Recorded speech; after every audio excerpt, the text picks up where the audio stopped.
네. 네. 우리가 이제 사도행전 9장이 끝납니다. 10장부터는 새로운 이야기가 또 펼쳐지는데 우리 유명한 그 고넬료 이야기가 10장부터 살펴지죠. 이방인들에게 복음이 전해지는 이야기. 여기까지는 유대인과 어떤 이스라엘 사람들, 사마리아 지경 그 윗까지 얘기를 하고 10장부터가 이제 이방인에 대한 어떤 이야기들이에요. 그러면 여기까지가 좀 의미가 뭔가가 있는 거예요. 오늘 본문은 유대인과 이스라엘, 사마리아 지경까지 있었던 어떤 복음의 전함이 어떻게 점점점 이렇게 커지다가 끝까지 놀라운 사건으로 일어나느냐, 이런 것들을 좀 보게 하지요. 특별히 지난 시간과 오늘 계속 이어지는 것들이 어떤 내용이냐면, 지난 시간은 루다의 그 애니아라는 사람이 중풍병으로 8년 누워 있다가 이 베드로가 선포하고 일어나거든요. 근데 그 장면도 어떤 거냐면 단순히 사람의 몸이 낫는 게 아니에요. 그것에 초점하는 게 아닙니다. 사람의 몸이 나을 때에 그냥 낫는 것에 관심 가졌다면 회복했구나, 나았구나 그럴 텐데, 그게 아니라 이 베드로가 애니아에게 했던 말들을 기억해 보면 떠올릴 수 있어요. 예수 그리스도께서 너를 낫게 하시니, 너 나았으니, 너 하나님이 명령한 거야, 너 나을 거야, 일어나 내 자리를 정돈해라. 이 정돈이 뭐라 그랬어요? 입을 이렇게 돌돌 말아갖고 개는 게 아니라고 얘기 드렸어요. 펴는 거, 쫙 펼치는 거. 이상하잖아요. 뭘까요? 너의 삶을 펼쳐내라는 거예요. 무너져 있고 억눌려 있고 억압되었던 8년간 누워 있고 아무것도 할 수 없었던 너의 인생을 펼쳐내라, 그 얘기를 하신 거예요. 그러면서 억눌려 있던 교회, 예루살렘과 모든 지역의 교회들이 두려워하고 걱정하고 염려하던 그들이 회복되는 이야기가 이 루다의 애니아 이야기라고 제가 이렇게 말씀을 드렸어요. 오늘은요, 이제 더 어마어마한 이야기가 있습니다. 부활 이야기예요. 부활 이야기. 여러분, 기적하면 어떤 기적들이 있을까요? 어마어마한 기적들이 성경에 많이 나오죠. 물이 포도주가 되는 이야기부터 시작해서 수많은 기적들, 물 위를 걸으시는 장면, 오늘 본문처럼 죽은 자가 살아나는 기적 등등등 기적들이 여러 가지가 있는데, 시간 순서대로 기록된 어떤 성경 요한복음을 좀 살펴보면 독특한 이 흐름을 하나 발견할 수가 있어요. 어떤 거냐면 요한복음 5장에는요 38년 된 병자가 나옵니다. 몇 년 된 병자요? 38년. 결코 나을 수 없을 것 같은 그러한 병자가 낫는 이야기가 5장에 나와요. 6장으로 넘어가면 어떤 이야기가 나오냐면 오병이어 기적이 나와요. 여러분, 물고기랑 보리떡 몇 개로 5,000명 먹이는 게 가능해요? 물리학을 뛰어넘잖아요. 받아들이기 어렵잖아요. 이해 안 가잖아요. 기적 말고는 말할 수 있는 게 없어요. 더 신비한 일이 일어납니다. 9장으로 넘어갔을 때는 어떤 말씀들이 나오냐? 날 때부터 맹인이었던 자가 보게 되는 사건이 나타나요. 여러분, 38년 된 병자도 낫는 것이 정말 힘들고 어려운데 날 때부터 맹인이었어요. 그는 한 번도 본 적이 없는 자가 볼 수 있어요, 없어요? 볼 수 없어요. 그러니까 점점 생물학과, 의학과, 물리학과 이런 것들을 점점 이렇게 넘어서는 기적과 능력들이 나타나요. 그리고 요한복음 11장에 가서는 무슨 얘기가 나오냐면 나사로가 부활하는 이야기가 나오는 거예요. 요한복음의 스토리를 이렇게 쭉 살펴보면 물론 다 기적이에요. 다 능력이고 다 신비한 일들이에요. 그런데 기적들이 점점 더 어떻게 되더라? 커져가더라. 점진적인 모습들이 나타나요. 그때 오늘 본문에 우리가 욥바의 어떤 다비다라는 여제자가 부활하는 장면을 보겠지만, 부활이라는 사건은, 기적은 그냥 단순한 치료와 회복으로 볼 것이 아니라 어떤 의미들이 분명히 담겨 있다는 것을 가지고 볼 때 이거구나라는 것들을 좀 깨달을 수 있어요. 그래서 제가 이 나사로 이야기, 요한복음 11장에 있는 이야기를 조금 가지고 와서 부활은 이런 걸 위해서 예수님이 보여주시는 겁니다라는 걸 먼저 좀 설명할 거예요. 우리 요한복음 11장 한번 찾아볼까요? 4절로 6절까지입니다. 예수님은요 나사로를 부활시키실 때 철저하게 기획하셨어요. 나사로는요 어쩌면 죽지 않아도 될 만한 사람인데 죽었다가 부활하는 거예요. 그게 말씀 가운데 확인이 돼요. 우리 11장 4절로 6절까지 같이 한번 읽어봅시다. 시작. 예수께서 들으시고 이르시되 이 병은 죽을 병이 아니라 하나님의 영광을 위함이요 하나님의 아들이 이로 말미암아 영광을 받게 하려 함이라 하시더라. 예수께서 본래 마르다와 그 동생과 나사로를 사랑하시더니 나사로가 병들었다 함을 들으시고 그 계시던 곳에 이틀을 더 유하시고. 아멘. 무슨 말이냐면요 마지막 6절 가운데 기록하지만 사랑하는 자들이거든요. 나사로, 마르다, 마리아 다 사랑하는 제자고 사랑하는 가족과 같은 존재예요. 늘 예수님을 쫓아다녔어요. 그런데 6절 말씀 끝에 기록하는데 아프다는 얘기를 들었는데 이틀을 더 여기서 유하세요. 아프다고 하면 여러분 빨리 가서 좀 돌봐주고 기도해주고 그래야 되지 않습니까? 우리 교회 성도들도요 저한테 연락 오잖아요. 바로 찾아갑니다. 특별히 갑자기 아프다 뭐 중환자실에 있다 그러면 바로 찾아가요. 어떻게 될지 알지 못하잖아요. 빨리 가서 돌봐야 되잖아요. 사랑하잖아요. 그러면 그렇게 하는 게 일반이에요. 그런데 예수님은요 그걸 알고 계시는데 이틀을 더 유하세요. 여기 안 가는 거예요. 뭘 원했을까요? 죽기를 기다리시는 거예요. 이게 그래서 제가 예수님이 나사로가 죽음과 부활을 기획하셨다는 얘기를 드리는 거예요. 기다리세요. 안 가세요. 죽기까지. 그리고 나서 계속 살펴보면 14절 말씀 같이 읽어봅시다. 11장 요한복음 11장 14절이에요. 시작. 이에 예수께서 밝히 이르시되 나사로가 죽었느니라. 아멘. 지금 아직 나사로 만나러 가지 않았거든요. 아프다라는 소식만 듣고 이틀 유하고 제자들하고 대화하는 가운데 반응하시는 건데 나사로 죽었다 말씀하세요. 죽기까지 기다리셨고 죽음을 알고 계시는 거예요. 물론 예수님이 죽고 사는 거 다 아시죠. 그 자리에서도 살려내실 수도 있죠. 그런데 기다리고 죽음을 알고 나서 이제 움직이세요. 여기서 이제 제자를 우리 마리아, 마르다 만나는 장면을 좀 보는데 부활이 어디서부터 임하는지를 가르쳐 주세요. 11장 23절로 26절 같이 한번 읽어봅시다. 시작. 예수께서 이르시되 내 오라비가 다시 살아나리라. 마르다가 이르되 마지막 날 부활 때에는 다시 살아날 줄을 내가 아나이다.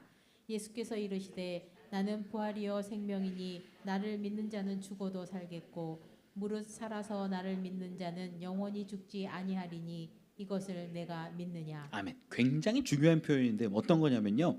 마리아나 마르다도요 소망이 있었어요. 어떤 거에 대한 소망이 있냐면 마지막 날이 되면 마지막 때가 되면 그날이 이르면 우리 죽었던 사람들 다 부활할 것에 대해서 알고 있습니다 라는 소망을 예수님 앞에서 딱 하는 거예요. 마지막 때가 되면 마지막 날이 이르면 부활할 거 압니다. 근데 예수님은 거기다 대고 하시는 말씀이 내가 부활이야. 내가 생명이야. 나를 믿니? 이거 말씀하시는 거예요. 놀라운 이야기죠. 우리가 신앙을 가지고 살아가고 소망을 가지고 살아가는데 마지막 때는 부활할 것 같아요 라고 우리가 생각해요. 신앙생활하는 사람들 다 그거 정도는 있어요. 마지막 날 우리 천국 갈 것 같아요. 그런데 천국은요 예수 그리스도를 만나고 그분이 임하는 그 순간부터 시작됨을 저는 믿습니다.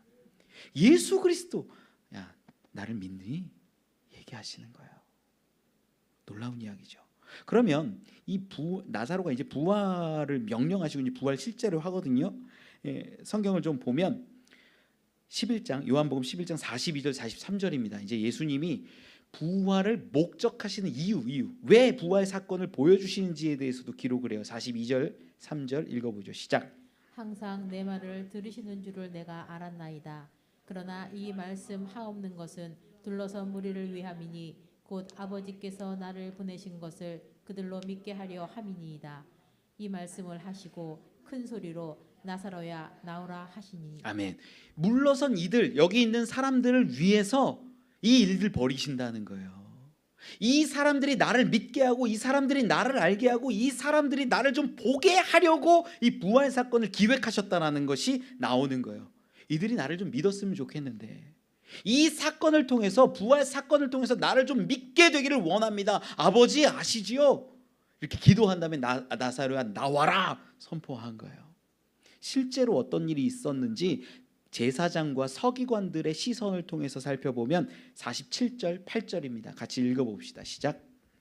이에 대제사장들과 바리새인들이 공회를 모으고 이르되 이 사람이 많은 표적을 행하니 우리가 어떻게 하겠느냐.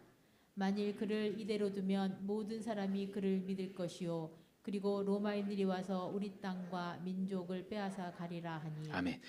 대제사장과 서기관도 딱 판단이 되는 거예요. 부활 사건이 딱 있어버리면 모든 사람이 다 예수 믿을 것 같은 거예요. 그러니까 안 되겠는데? 야, 모든 사람들이 다 예수 따라가고 믿게 되면 어떻게 돼? 우리 땅도 뺏기고 권세도 뺏기고 기득권도 뺏기고 다 뺏겨서 우리 개털되는 거야. 아무것도 없어. 이렇게 있을 수 있겠어? 그래서 예수 죽이자라고 이제 스토리가 시작이 되는 거예요. 여기서 알 수 있는 게 있어요. 중요한 거. 부활 사건은요 놀라운 사건이에요. 그냥 단순히 물론 38년 된 병자나 오병이어나 뭐 날 때부터 맹인된 자나 뭐 이런 기적들이 다 중요하고 능력이 있지만 죽은 자가 다시 살아난다라는 기적은요 결코 나올 수 없는 기적이잖아요. 이걸 보여주는 의미가 이유가 뭐냐면은 믿게 하려고, 나를 믿게 하려고, 예수 그리스도를 믿게 하려고 이런 일들을 기획하시고 준비하시고 예정하셨다라는 거죠. 그러면 오늘 본문으로 돌아와서 다비다라는 여제자가 죽었다가 부활해요. 여기에는 어떤 의미가 있을까? 여기에도 무너진 교회가, 믿지 못하던 사람들이, 여인들이 돌아오고 하나님의 나라가 놀랍게 확장되고 믿어가는 모습들이 보여진다라는 거예요. 우리 그것들을 좀 찾아보면서 말씀 은혜를 나누어 보지요. 본문으로 돌아와서 우리 36절과 7절입니다. 같이 읽어봅시다. 시작. 욥바에 다비다라 하는 여제자가 있으니 그 이름을 번역하면 도르가라. 선행과 구제하는 일이 심히 많더니 그때 병들어 죽음에 시체를 씻어 다락에 누이니라. 아멘.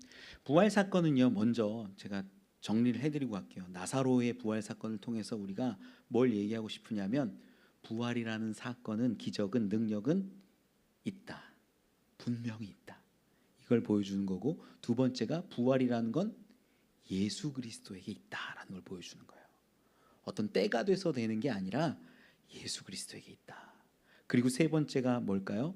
이 부활을 통해서 모든 사람을, 많은 사람을 믿게 하기 위함이다. 이거 가지고 말씀 보는 건데, 욥바에 다비다라는 제자가 등장합니다. 이름을 번역했더니 도르가래요.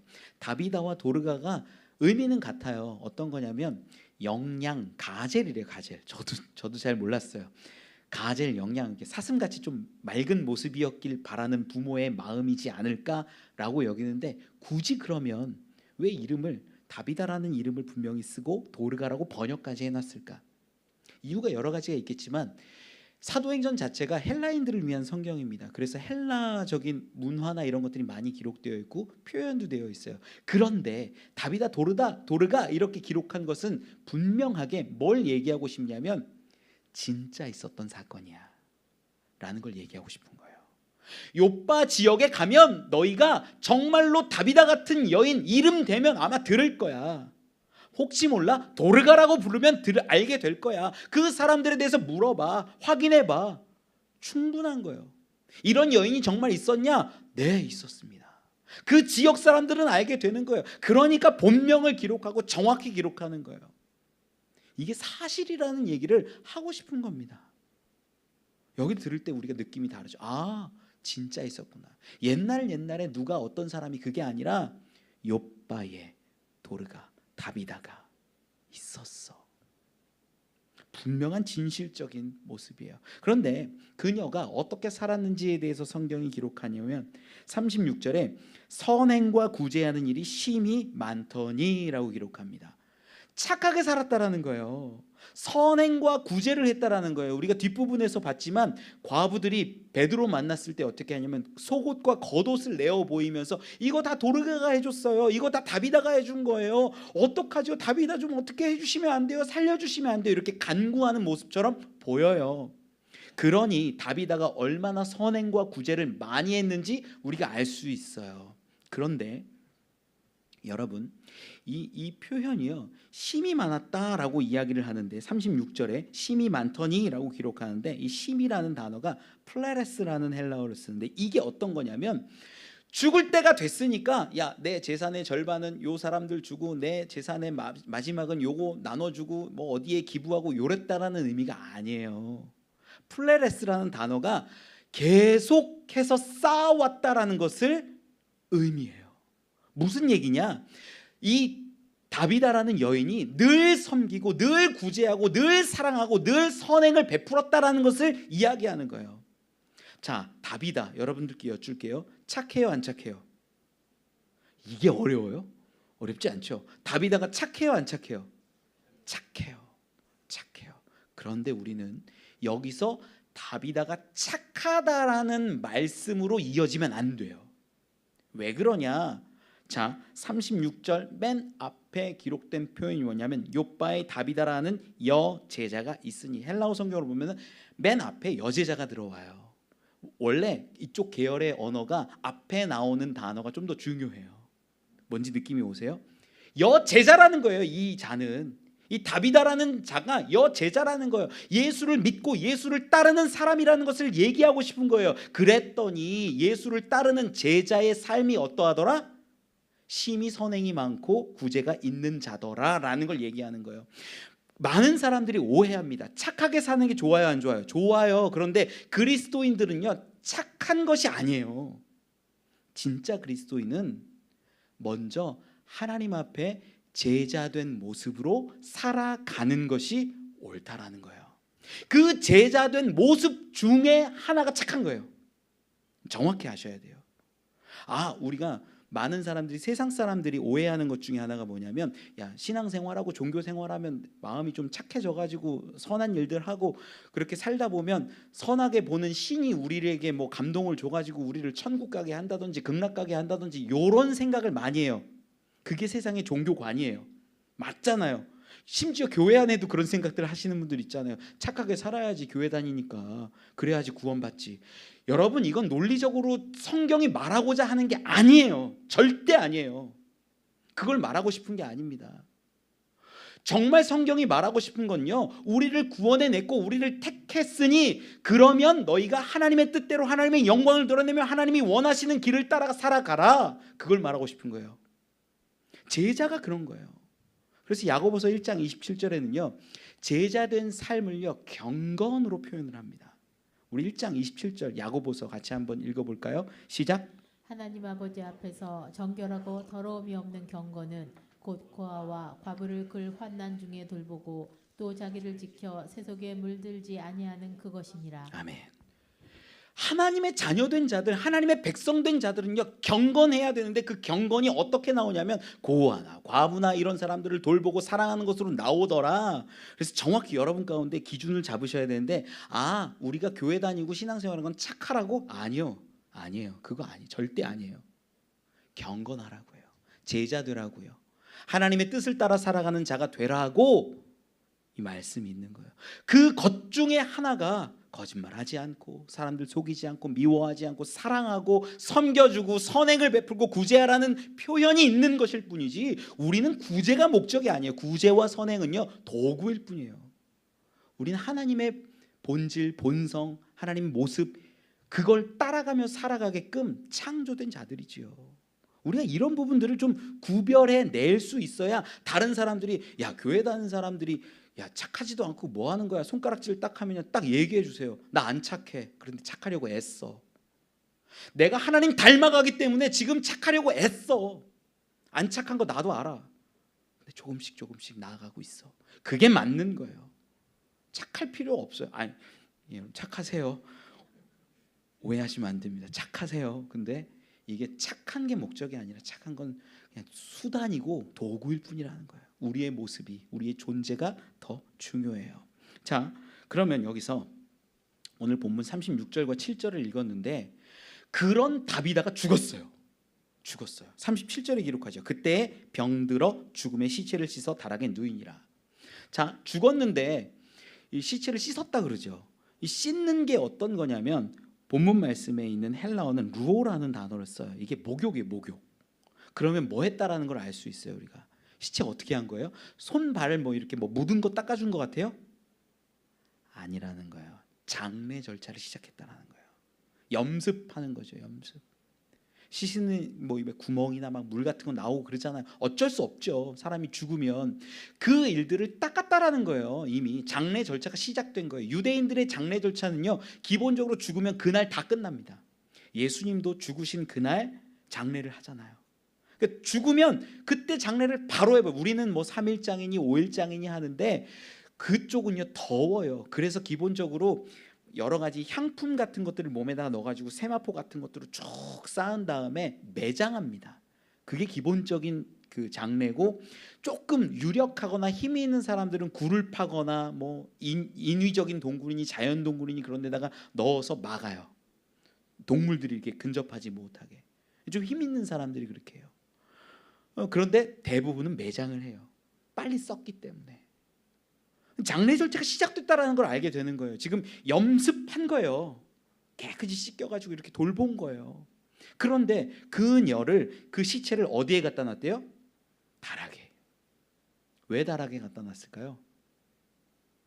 썩지 말라고 갖다 놓은 거예요. 원래 장례는 매장을 해야 되는데 썩지 말라고 다락에 갖다 놓은 거예요. 구약 성경에 보면 열왕기상 그리고 열왕기하에 다 나오는데 엘리야와 엘리사가 둘 다 사람을 살렸던 기록들이 나와요. 사람을 살려요. 그때 다 어디에 그 아들들이 있냐면 다락방에 있어요. 왜? 서늘하니까. 거기가 조금 더 서늘해서 부패가 천천히 진행될 것 같으니까 실제로 그렇게 올려놓고 기다리는 거예요. 그러면 지금 본문 가운데에서도요, 다비다가 제자예요. 그 욥바라는 지역의 교회도 있고 나중에 보면 성도들을 불렀다라는 기록도 있어요. 성도가 있다 보니까 성경의 말씀들을 어느 정도 알지요. 엘리야가 이렇게 부활을 시키고 놀라운 기적을 펼쳤다더라 라는 지식은 기본적으로 갖고 있어요. 그리고 예수를 따르는 제자다 보니까 뭘 믿냐면 과거에 예수님께서 나사로를 살렸다라는 기록도 알고 있고 들었을 거예요. 그러니 마음 가운데 한 가지 소망을 품지요. 야, 근처에 루따에 지금 베드로 선생님 와 있는데 베드로 선생님이 애니아라는 사람 중풍병자 8년 만에 누워있는 자 일으켰대. 우리도 한번 해볼까? 여러분, 이 소망이 들까요 안 들까요? 그 소망이 든 거예요. 좀 얘기해서 부탁해서 와가지고 어떻게 하면 좀 기적이 일어나지 않을까? 예수님도 나사로 살렸잖아. 성경에 없는 얘기가 아니잖아. 예수님도 부활하셨잖아. 우리도 좀 소망하면 안 돼? 부른 거예요. 본문 말씀 가운데 보면 38절로 39절 우리 같이 한번 읽어봅시다. 이제 베드로를 부르고 베드로가 오는 장면입니다. 같이 읽어봅시다. 38절 39절 시작. 루다가 욥바에서 가까운지라 제자들이 베드로가 거기 있음을 듣고 또 두 사람을 보내어 지체 말고 와달라고 간청하여 베드로가 일어나 그들과 함께 가서 이르매 그들이 데리고 다락방에 올라가니 모든 과부가 베드로 곁에 서서 울며 도르가가 그들과 함께 있을 때 지은 속옷과 겉옷을 다 내보이거늘. 아멘. 과부들이요 이렇게 하는 거예요.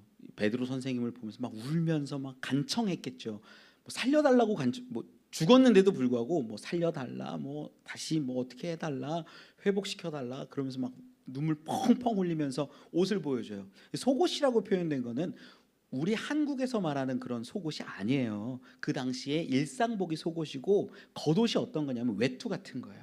그래서 옛날에는 이 유대 문화 가운데 외투는 재산입니다. 외투를 담보로 잡혀서 돈을 빌릴 수 있을 만큼 값진 거예요. 그러니까 우리가 생각하는 그냥 위에 잠바 같은 거 아니에요.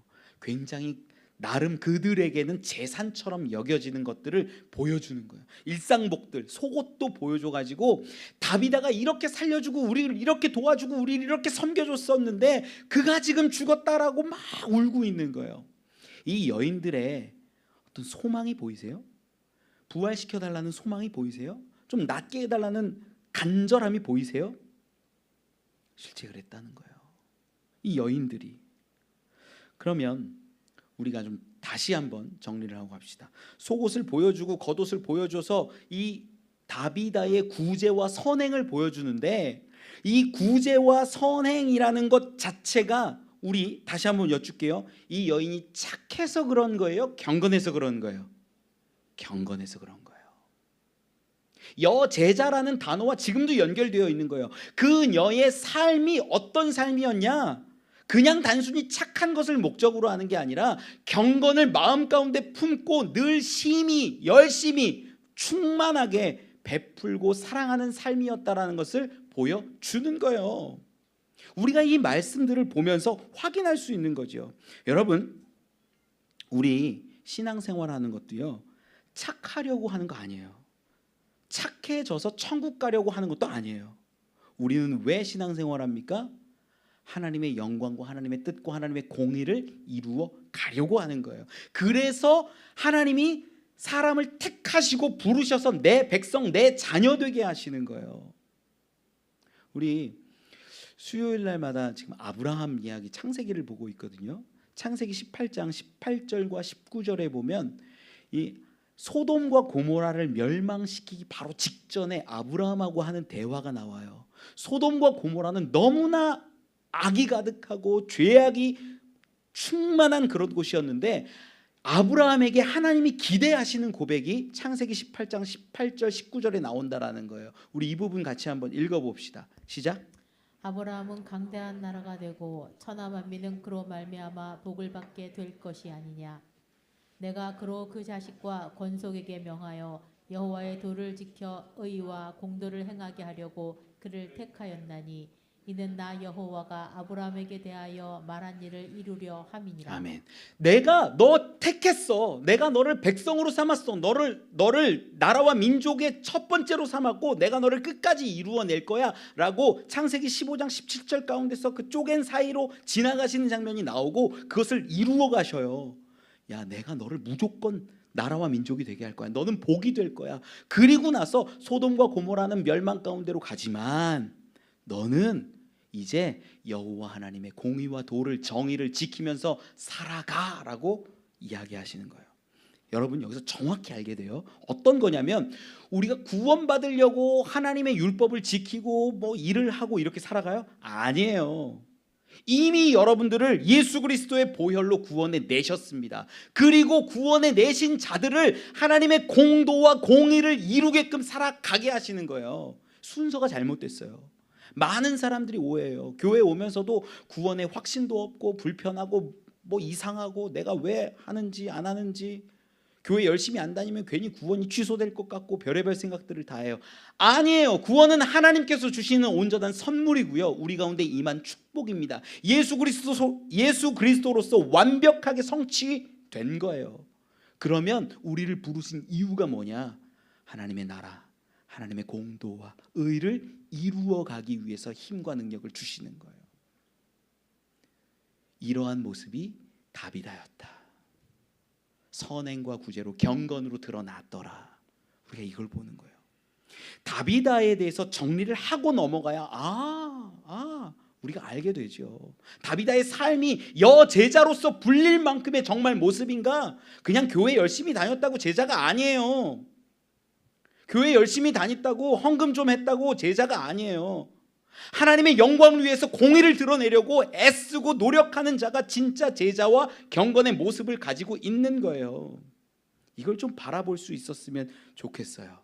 그리고 아주 중요한 거 하나를 좀 정리하고 넘어가야 되는데, 지금 이 여인들이요 소망하고 있어요. 다비다가 부활하기를, 살아났으면 좋겠다 해서 시체를 썩지 않게 다락방으로 옮기고 씻고 이렇게 눕혀놨어요.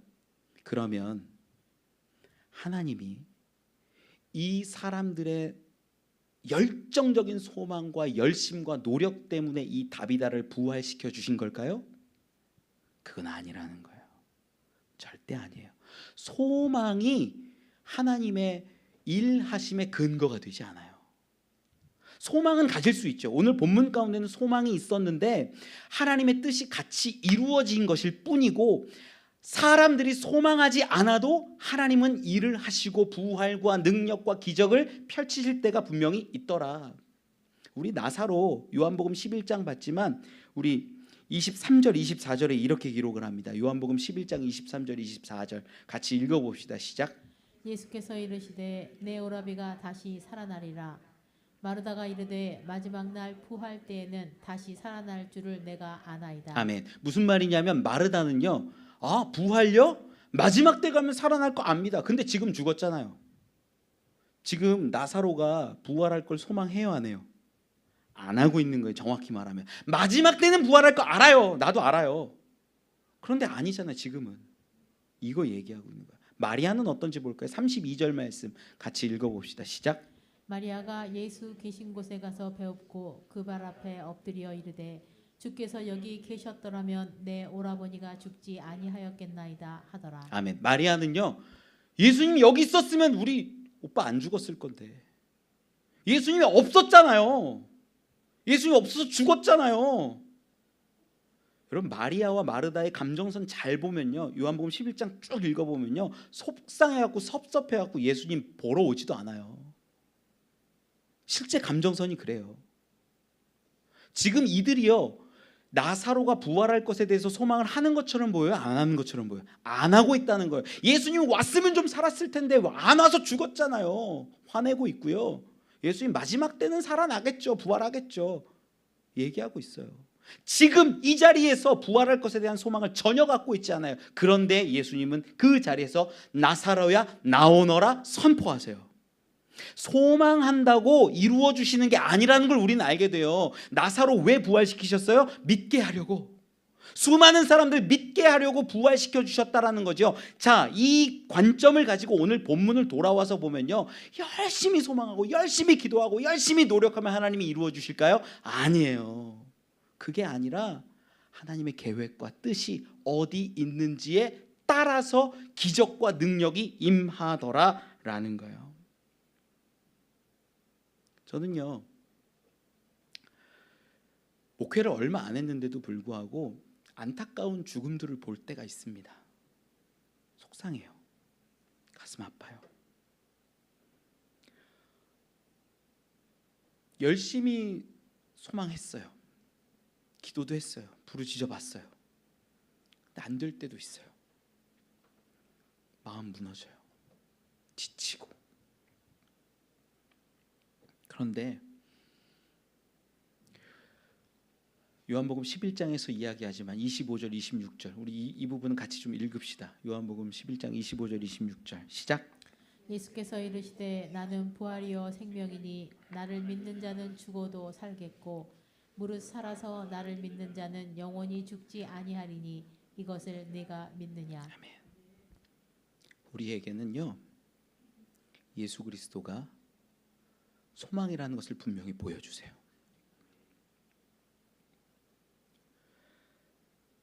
좀 됐으면 좋겠는데 소망하고 기적도 구하고 그런데 안 될 때가 있어요. 안 될 때가 있어요. 그런데 분명히 예수님이 보여주시는 건 마지막 때, 아니, 때도 중요하지 않아. 예수 안에 생명이 있어. 이걸 알게 해주시는 거예요. 이걸 믿기를 원하시는 거예요. 그래서요, 저는 신앙생활 해 나가다가 우리가 정말 안타깝고 어렵고 큰 문제와 우리가 절망할 수밖에 없는 상황이 우리를 딱 쳤을 때 무너질 수밖에 없는데, 그럼에도 불구하고 우리에게 필요한 것이 뭐냐? 예수를 바라보는 것이라는 거예요. 그거 말고는 방법이 없는 거예요. 때로는 감사하게 우리 가운데 천국의 소망을 가족들에게 주실 때가 있죠. 그러면 그 소망이 우리에게 위안이 되는 거예요.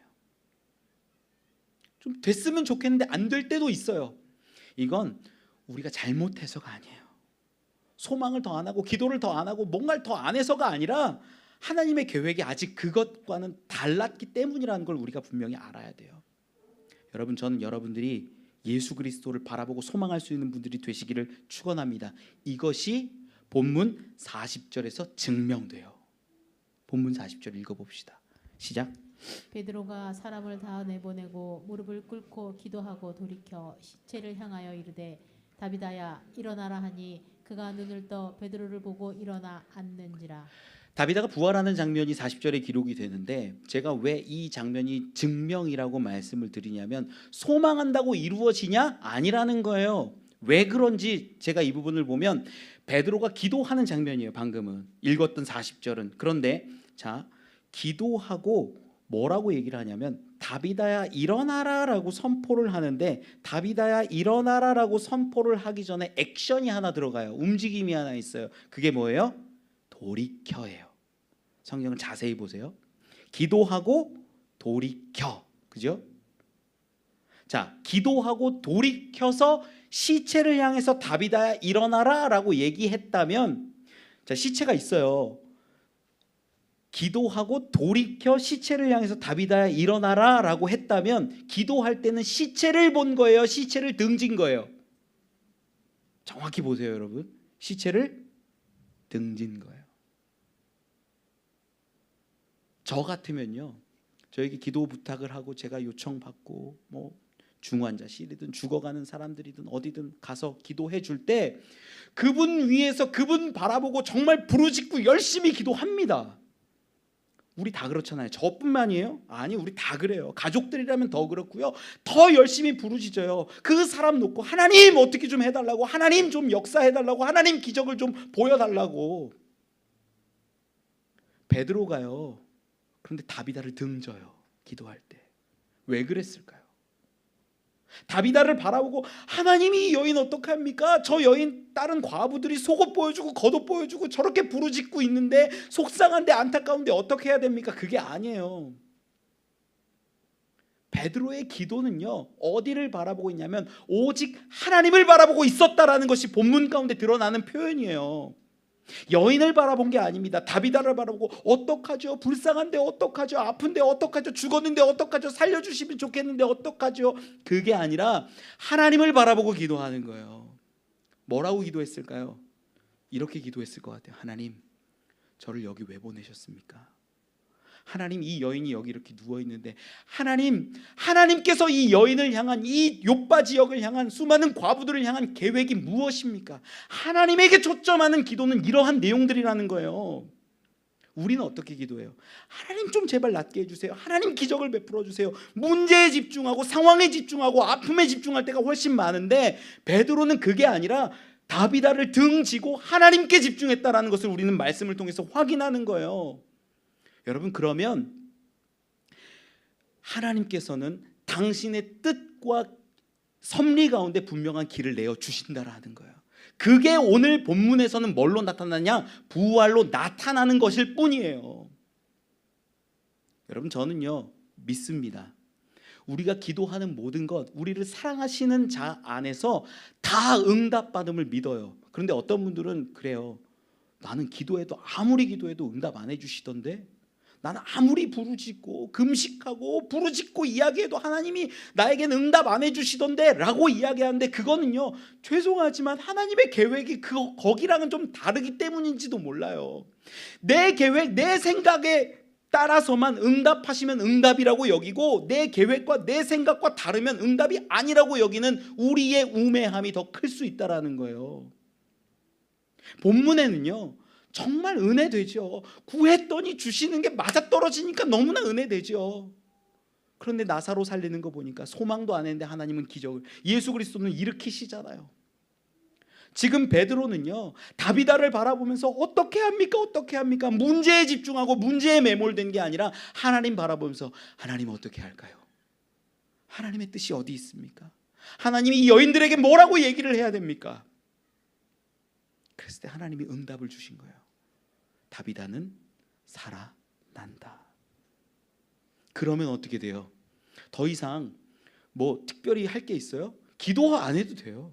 하나님의 뜻이 있고 하나님의 역사가 분명하면요, 거기에서 뭐 종교적 의식을 행하고 회개를 위해선 이걸 해야 된다, 예물을 드려야 된다, 뭐 이것저것 해야지만이 다비다가 일어날 거 아니에요. 딱 하나예요. 다비다야 일어나라. 하나님께서는요, 온 천지 만물을 지으신 분임을 저는 압니다. 믿습니다. 그분은 말씀으로 온 세상 만물을 창조하셨습니다. 말씀 하나로도 모든 것을 행하실 수 있고 살리실 수 있는 분임을 저는 믿습니다. 그러니 다비다가 일어날 때도 이걸 해야만이, 간절히 기도해야만이, 열심히 무언가를 해야만이 일어나는 게 아니라 하나님의 뜻 하나면 다비다야 일어나라라는 그 말씀 하나로도 다비다가 일어나더라 라는 거예요. 우리는 확인하는 거예요. 이게 여러분 기도할 때 내 뜻과 내 바람과 내 욕심, 내가 정해놓은 길을 가지고 부르짖고 이거 안 주시면 응답 안 주시는 분이라고 여기지 마십시오. 하나님은 다 주시는 분이에요.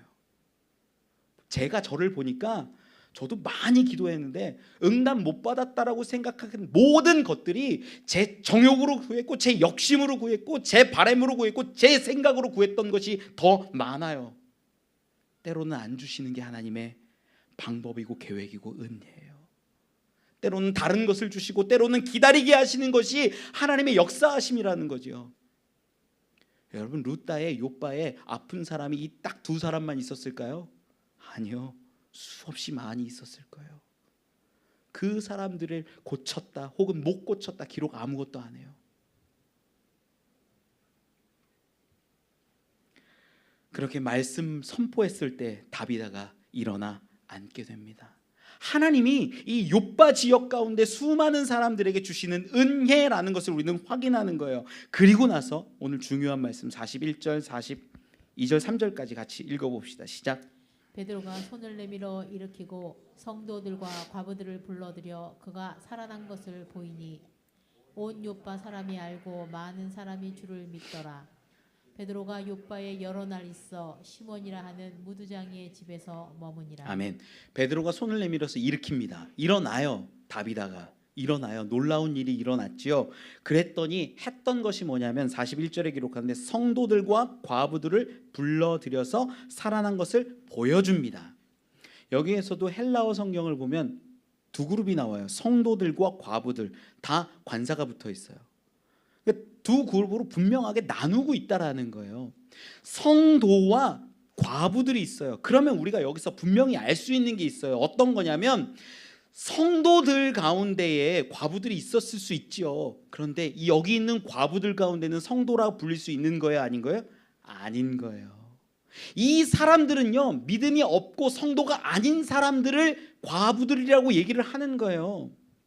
이 사람들을 두 그룹을 부른 거예요. 두 그룹을 불러서 다비다를 보여주는 거예요. 일어나 있는 다비다, 부활한 다비다 보여줬더니 어떤 일들이 일어날까? 믿게 되는 거죠. 여러분 성도들의 믿음은 여기서 어떻게 될까요? 믿음이 더 강해질 겁니다.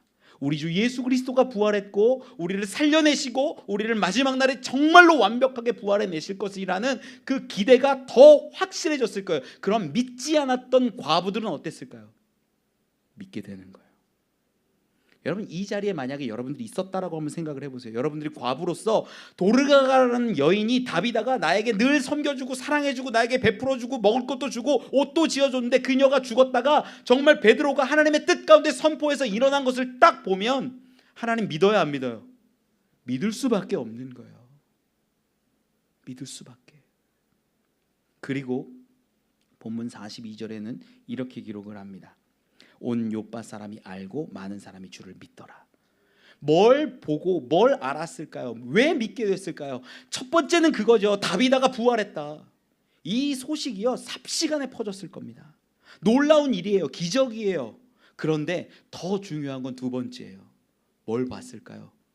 수많은 과부들이 믿게 되어지는 그것들을 봤을 거예요. 이 과부들은 어땠습니까? 믿지 않았던 여인이라고 한번 여러분 생각하고 보세요.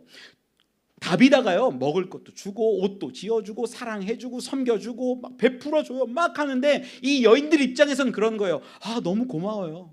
그런데 내가 교회 가긴 싫으네요. 아 감사해요. 아 교회 다니는 사람들은 너무 착한 것 같아요. 좋은 것 같아요. 그런데 교회 가긴 싫어요. 시간도 없고요. 바쁘고요. 여러분 그 당시에 과부들이 살아간다는 건 정말 어렵습니다. 우리 지금 사는 거랑 달라요. 급이 달라요. 사는 게 너무나 어렵고 고된 일상들이에요. 그런데 다비다는 뭐 했을까요? 경건으로 삶을 살아가요. 섬기고 사랑하고 구제하고 선행하고 받기는 받는데 예수에 대해서 이야기는 하는데 믿음은 안 가고 내가 믿지 않겠노라 결단해요. 고마운데요. 교회는 안 가요. 고마운데요 안 믿을래요. 그랬던 여인들이 점점점 어떻게 되는 거예요? 변해가는 걸 온 욥바의 사람들이 바라보기 시작하고 믿기 시작하게 되더라라는 거예요. 그래서 다비다라는 여인 한 사람이 부활함으로 인하여서 그 지역에 있는 수많은 과부들이 변합니다. 믿게 됩니다. 그 여인들은 어떻게 됐을까요? 제 개인적인 생각은요, 다비다처럼 됐을 것 같아요. 그래, 진짜 부활이 있구나. 다비다가 이걸 바라보면서 이렇게 우리를 사랑했고 선행과 구제로 섬겼고 경건의 삶을 살아갔구나. 얼마나 큰 위로가 됐을까요? 섬기지 않았을까요? 사랑하지 않았을까요? 구제하지 않았을까요? 그러면서 그 욥바 가운데 수많은 사람들이 하나님을 알게 되고 믿게 되었다라는 거예요. 말씀을 정리할게요. 여러분, 부활 사건은요, 그 한 사람의 부활을 위해서 있는 일은 별로 없습니다. 부활은요, 그 공동체를 살려내고 하나님 나라를 확장하는데 정말로 하나님이 원하실 때 주시는 특별한 은혜요, 상급 같은 겁니다. 본문 말씀에서 확인을 합니다. 이 다비다의 부활로 인하여서 욥바 지역의 수많은 여인들이 바뀌고 욥바의 많은 사람들이 믿고 하나님께 돌아왔다라는 것을 우리는 분명히 알 수 있어요. 여기서 도전을 받아요. 저는, 여러분, 우리는 어떻습니까? 우리의 삶은 가만히 생각해 보면 기적이 있어야 믿고 능력이 있어야 믿는데, 인간의 소망과 열심으로 내가 무언가를 이루어내면 참 기뻐하고 좋아하는데, 본문 말씀의 이야기는 그렇지 않습니다. 오늘 말씀을 통해서 경건한 한 사람을 통하여 하나님이 수많은 과부들을 회복시켜 주시고 그 경건한 수많은 과부들을 또한 만들어내셔서 수많은 욥바 지역에 하나님의 나라와 교회가 세워져 가는 것들을 우리는 보는 거예요. 여러분, 부활이 있다라는 것을 말씀을 통해 믿는 분들이 되십시오. 그리고 오직 예수 그리스도가 그 부활의 중심인 것을 분명히 고백할 수 있기를 원합니다. 우리 때로는 기도할 때 어려운 상황 보고 그 상황과 문제에 너무 매몰되지 마세요. 하나님을 볼 수 있는 그런 기도자가 되시길 원합니다. 그때 하나님의 계획 가운데 우리에게 주시는 은혜와 복들이, 기적들이 일어났으면 좋겠어요.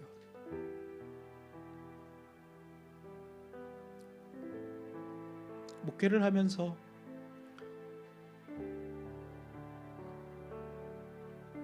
하나님이 늘 제 뜻 가운데로 움직여 주시진 않았습니다. 근데 하나님이 늘 붙들고 계시는 것이 느껴져요. 우리 한 사람 한 사람이 다비다 옆에 있었던 그 과부들처럼, 다비다처럼 경건한 모습으로 바뀔 때 마태복음 5장 16절에 기록하거든요. 같이 너희 빛이 사람 앞에 비치게 하여 그들로 너희 착한 행실을 보고 하늘에 계신 너희 아버지께 영광 돌리게 하라. 경건한 그 한 사람을 통해 교회가, 나라가 분명히 세워짐을 저는 믿습니다. 하나님 바라보고 기도하고 경건의 삶을 살아가려고 애쓸 수 있는 우리가 되기를 소망합니다. 우리 같이 찬양하고